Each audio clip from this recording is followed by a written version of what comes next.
Oui, effectivement, vous créez donc 21 postes.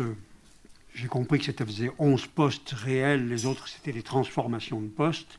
Et donc, effectivement, vous accroissez la masse salariale dans une ville où, effectivement, on est déjà à 61% de dépenses de personnel sur le fonctionnement, qui est parmi les records nationaux. Et après que vous ayez, dans les années 2016, au bord de la mise sous tutelle, décidé d'un plan d'austérité qui aboutissait à réduire les personnels, en particulier dans le domaine de la santé scolaire, ce qui était une vision particulièrement brillante de l'avenir avec la pandémie que nous avons connue, qui montre d'ailleurs votre capacité à préparer l'avenir.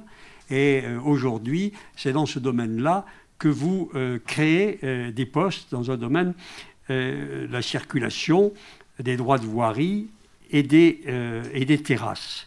À la métro, il existe une trentaine de postes à peu près qui sont dédiés à cette fonction pour toute la métropole, et aucun ne sera supprimé.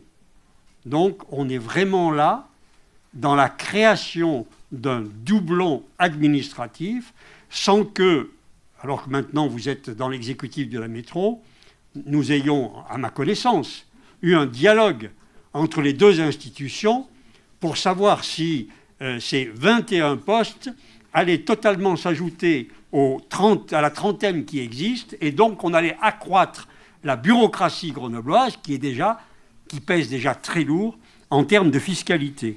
J'ai un point de désaccord avec Émilie Chalas qui vient de s'exprimer. Pour moi, la proximité est un élément très important du fonctionnement. Et pour moi, le système précédent ne fonctionnait pas.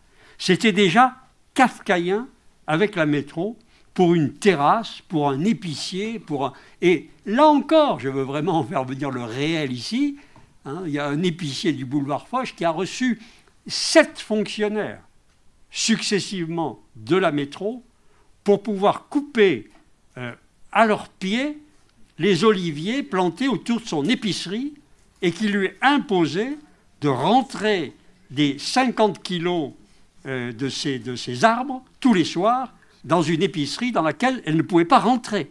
Parce que la bureaucratie est telle, il y a si peu d'élus qui vont sur le terrain et qui prennent des décisions, qu'on a vu des situations kafkaïennes, incroyables. Donc, le système ne fonctionnait pas, je le reconnais, mais le vôtre non plus.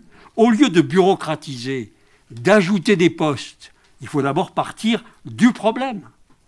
Mettre en place un chemin critique et, à partir du problème, créer un circuit court qui permette de le traiter.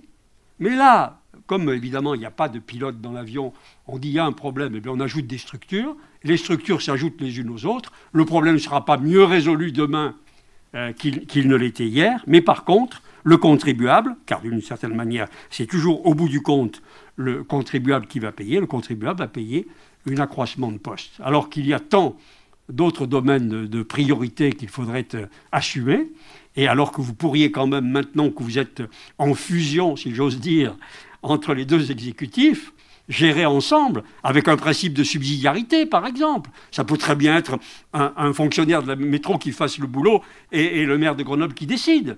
Il peut très bien y avoir des subsidiarités avec des rapidités. Enfin, je sais pas, il suffirait peut-être de se pencher un peu sur le problème au lieu d'empiler les services et les structures, qui est la seule chose que vous sachiez faire.